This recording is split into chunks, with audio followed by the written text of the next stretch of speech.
monkey was made Buddha once. None other than me can challenge him to a duel. Erlang Shen, the sacred divinity, a figure of mythical proportions in Chinese folklore, catapults himself into unequaled infamy of both the celestial court and Buddha's western heaven within the opening moments of Black Myth Wukong. He does the impossible, kills Sun Wukong, the victorious fighting Buddha, and scatters the monkey's lingering power across the land, now ruthlessly guarded by powerful Yaoguai kings.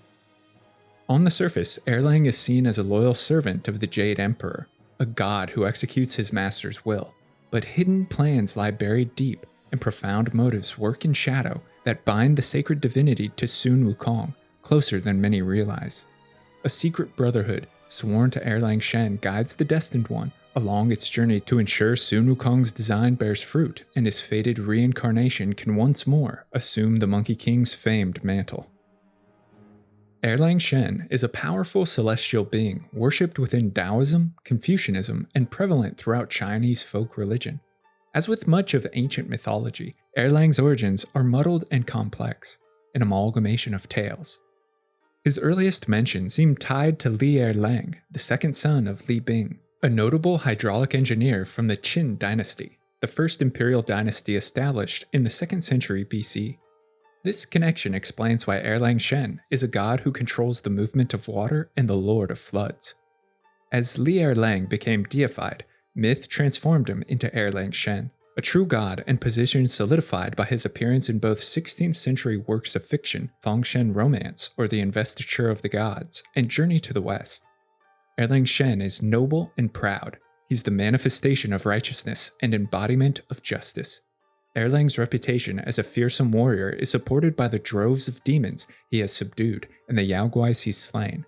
The god wields Sanjin Lianggren Chan, the 3-point double-edged spear, a polearm whose blades are purported to slice through steel and stone as if they were wool. Through the spear's tip, he discharges sizzling lightning bolts to smite foes.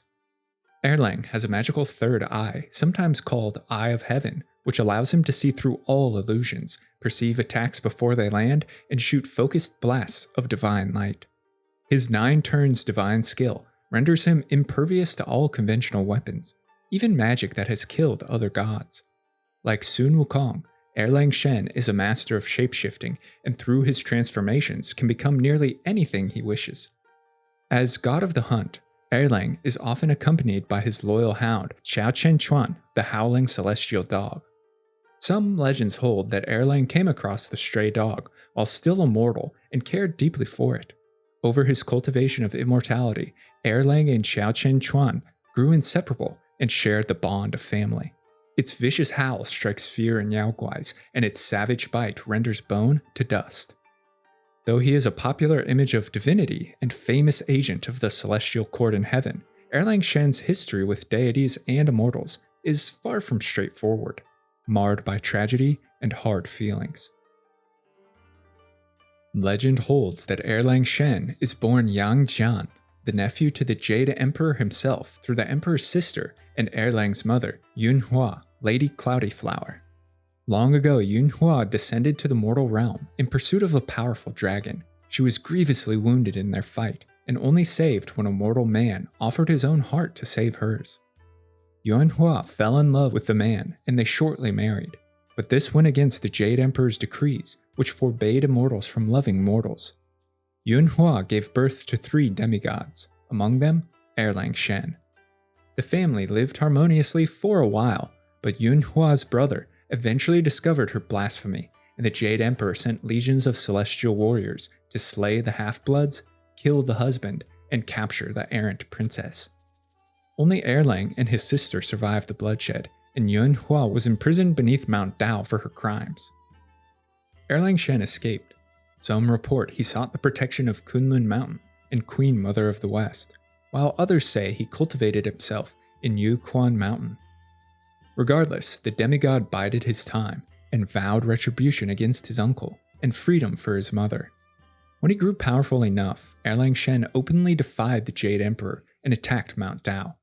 He used his mountain-splitting axe to cleave the mountain open for Yunhua's escape. The Jade Emperor responded by setting 9 blazing suns upon his nephew and sister to destroy them. Erlang Shen then uprooted 2 massive mountains and gave chase to the suns, snuffing out all but one. Only with the intervention of several other immortals and deities was Erlang Shen's feud with the Jade Emperor suspended, and the earth spared desolation. Though peace is restored in heaven, there remains much tension and animosity between the Jade Emperor and his errant nephew.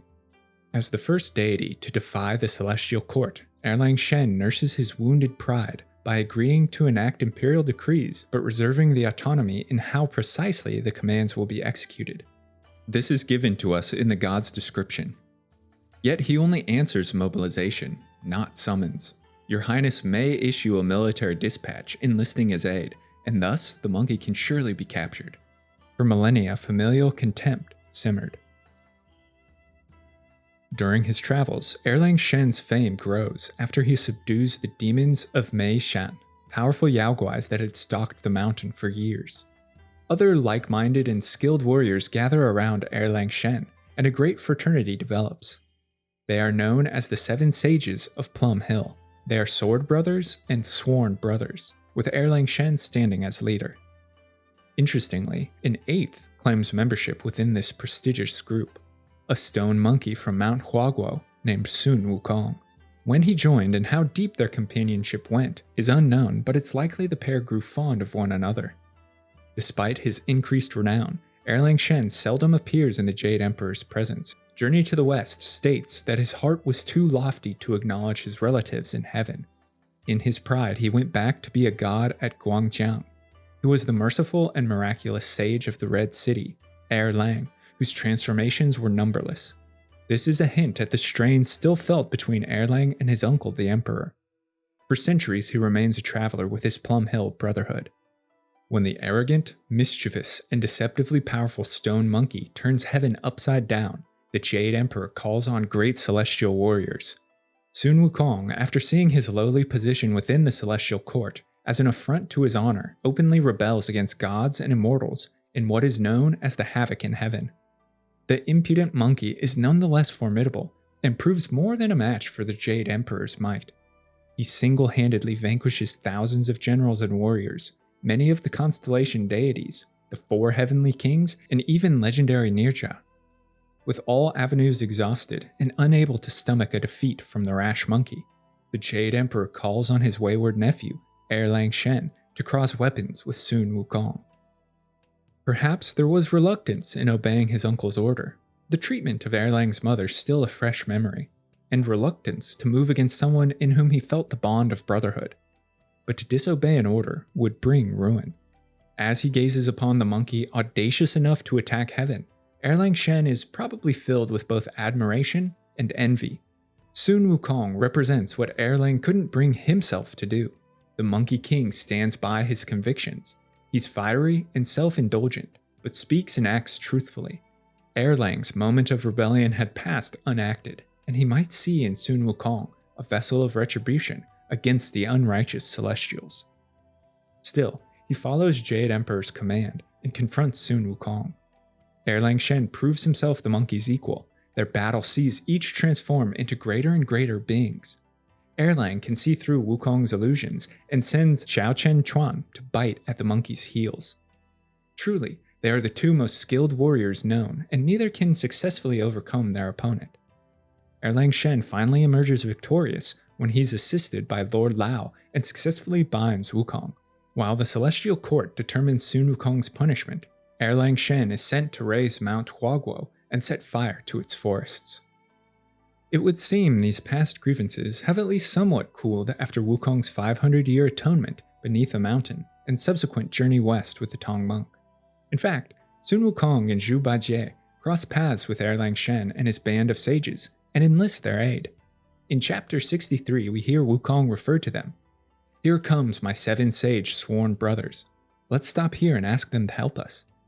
The only trouble is that the eldest of them, the illustrious sage, once made me surrender, so I feel too embarrassed to face him. Sun Wukong is too proud to confront his rival Erlang Shen directly, the monkey not known for humility. Still, it's telling that Sun Wukong refers to Erlang as his brother. even after the havoc in heaven, and they remain on cordial terms. Their earlier friendship, their equal skill and strong competition, pushes each to fulfill their greatest potential. The pair fall into the classic trope of a brazen, disrespectful, and hot-headed individual pitted against their cool and calculating rival. So it comes as an especially powerful shock when, after completing the journey and attaining Buddhahood, Sun Wukong is mortally attacked by Erlang Shen. There is something imperceptible in their motives, however, and Sun Wukong sets in motion a grand strategy to attain freedom, a strategy of which Erlang himself is a part. All of heaven and earth echo with news of Sun Wukong's death. The victorious fighting Buddha slain by his sworn brother, his power and senses given as reward to 5 Yaoguai kings that aided Erlang Shen in this heinous act. But with Wukong's final breath, a hidden conspiracy is set in motion for his destined reincarnation. We hear this in the lore of Erlang Shen when 2 celestial soldiers wrap up the attack on Mount Huaguo. I was at the front of the formation and saw it clearly. When they dismembered his body, even the sacred divinity took a piece. I saw all those Yaoguai kings from the lower realms today. I thought only Yaoguais would take things from other Yaoguais. Before either can report back on their findings, they are slain by Erlang Shen.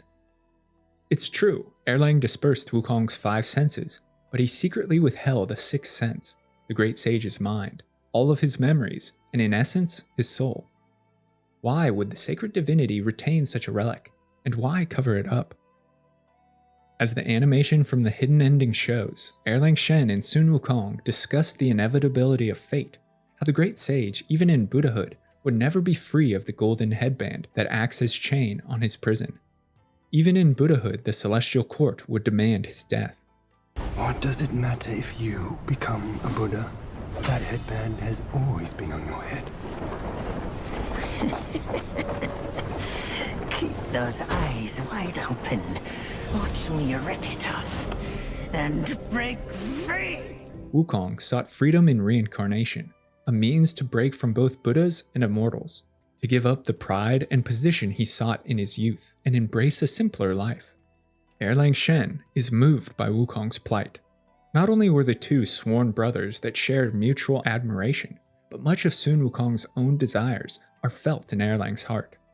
The sacred divinity wants to rebel against the celestial court himself, and sees Wukong as the greatest ally in such a plot. Whether Sun Wukong knew it or not, as his life force ebbed, Erlang Shen vowed to preserve Wukong's mind, vowed to both challenge and guide the Destined One through many trials to determine whether it was the great sage's worthy reincarnation. To this end, Erlang Shen summons his Plum Hill sages, who gather and devise a plan to ensure the Destined One's success.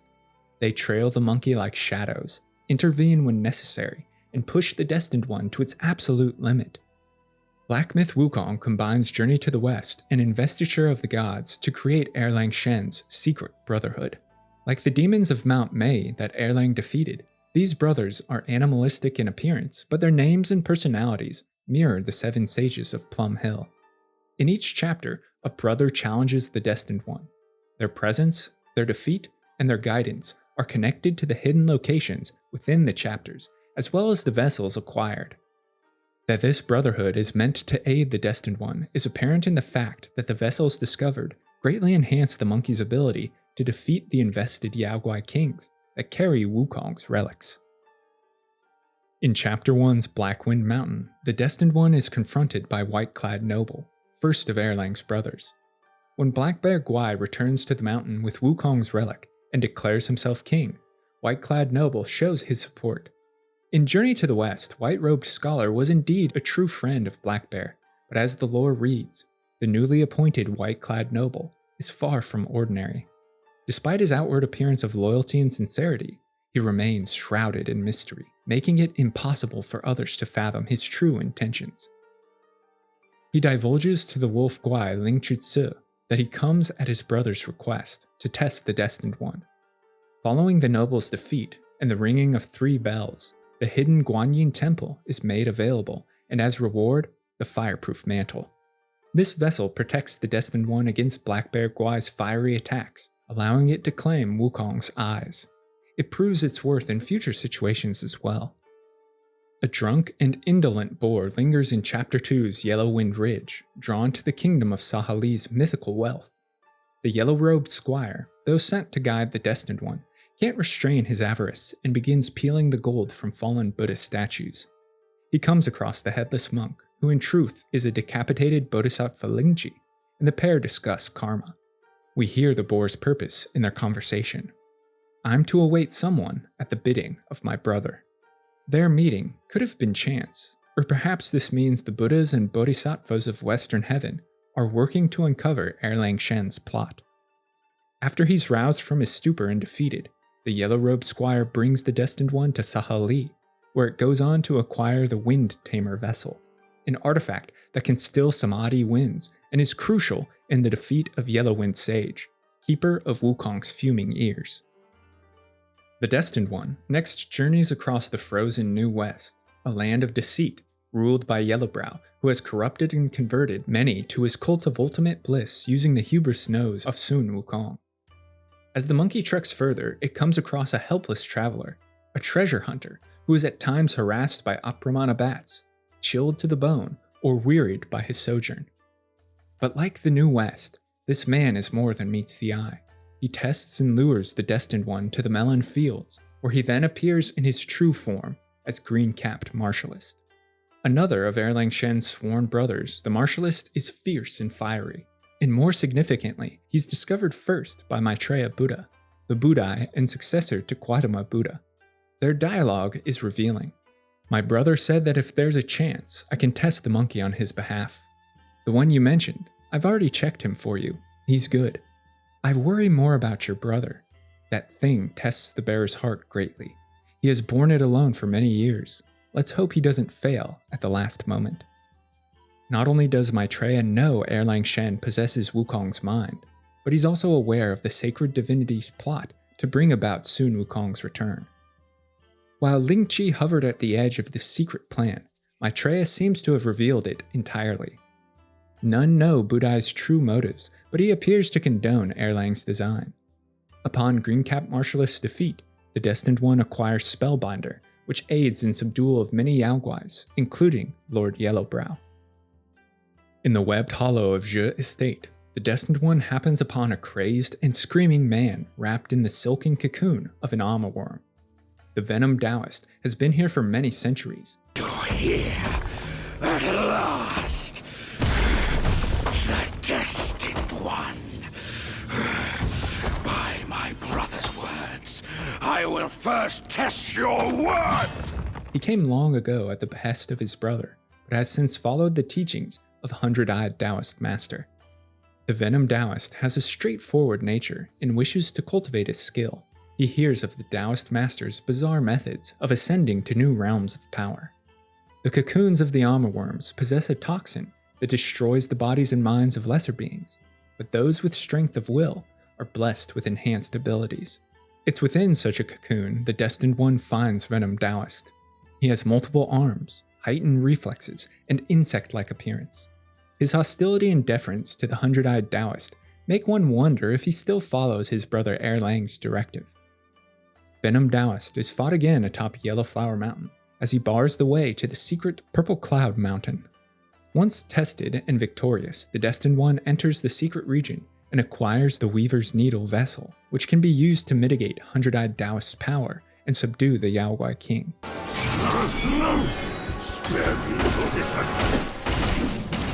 A valiant bull journeys to Flaming Mountain and pledges fealty to Great Bull Demon King.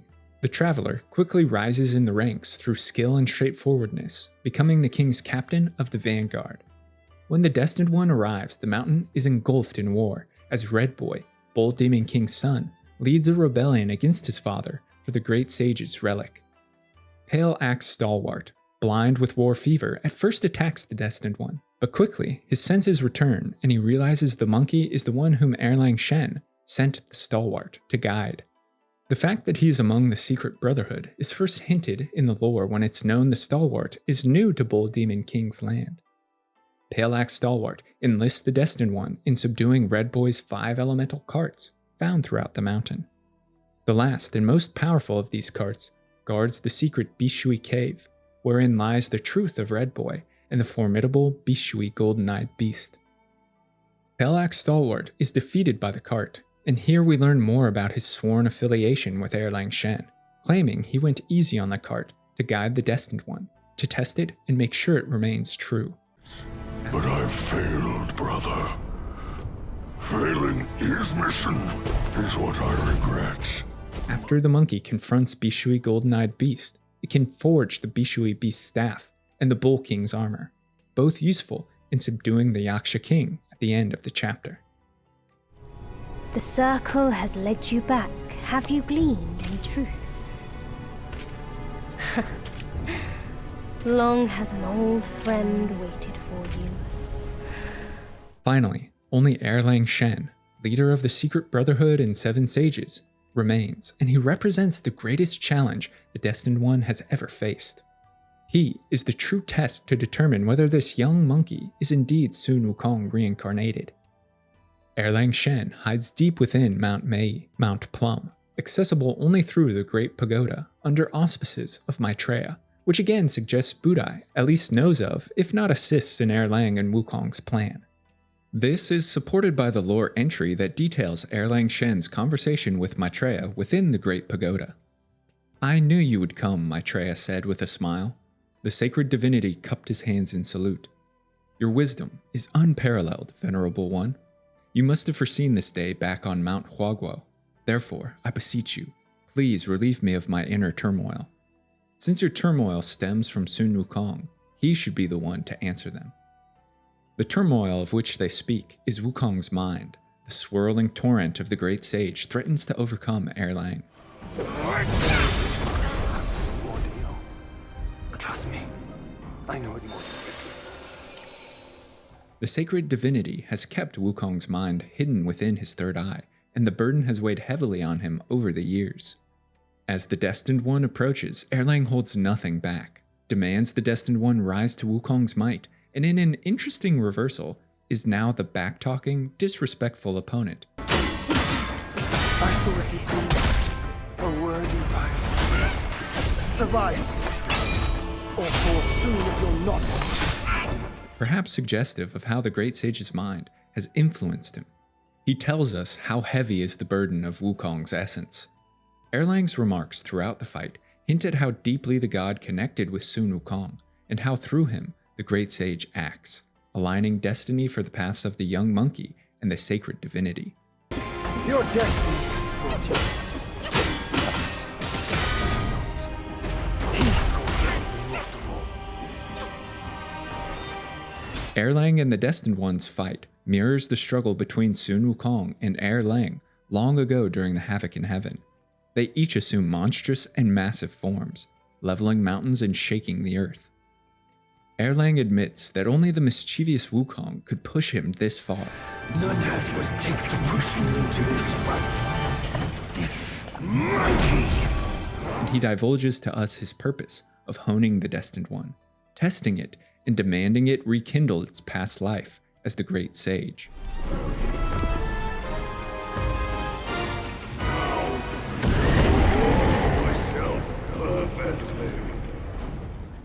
The Destined One proves itself worthy of Wukong's mantle. It bests the sacred divinity, and only then, on the precipice of death, does Erlang relent. He releases the great sage's mind from his third eye. In the Maelstrom Unleashed, we can hear Wukong goading Erlang, screaming his plan and slandering heaven, just a slice of the burden the sacred divinity carried for centuries. I'm his slave. Kindly chant the loosening spell and release that, Tathagata, so that you can take back my headband and I can be free. That Yaguai said he knew me somewhat. Surely he's no mere mortal. Erlang Shen then reveals the truth of his actions, his secret brotherhood, and his desire to aid Sun Wukong's return. My brothers tested you at my behest. All for this day. No prestige can shackle him. No band can keep him caged. A mortal death for an unbound mind and will. As a parting gift, the sacred divinity bestows his own three-pronged spear to the Destined One. a legendary weapon to assist in subduing the last remnant of Sun Wukong's lingering obsession within the stone egg. By following the great sage's predetermined plan, guided by the hidden Brotherhood of Sages, the Destined One becomes Wukong reborn and completes the feat at first thought impossible. The true ending of Black Myth Wukong sees the Destined One break free from the cycle and refuse the golden headband. With Wukong's mind and senses restored, it becomes the victorious fighting Buddha, no longer constrained to the wishes of heaven. Erlang Shen can only look upon this moment with pride. His sworn brother is returned, the greatest ally he could ask for in his own struggle against the Jade Emperor and the Celestial Court. Perhaps these two brothers turned rivals rekindle their fraternity, combining their might to wage a war of righteousness against the vain, corrupt immortals in heaven. Only time will tell. Thanks so much for watching and listening to this video on Erlang Shen and his hidden struggle against heaven in Black Myth Wukong. Let me know your thoughts about Erlang's Brotherhood, what lies in store for the sacred divinity and great sage, as well as suggestions for future videos in the comments below. And if you're a fan of lore and storytelling, be sure to subscribe to the channel, check out the podcast where content is uploaded frequently. I want to thank my amazing supporters over on Patreon who make all of this possible, and I couldn't do it without their fantastic support. If you'd like to become a lore luminary for access to me, a great community, written scripts, and early video drops, head to patreon.com/thelorebrarians to learn more. Until next time, go forth and explore the lore.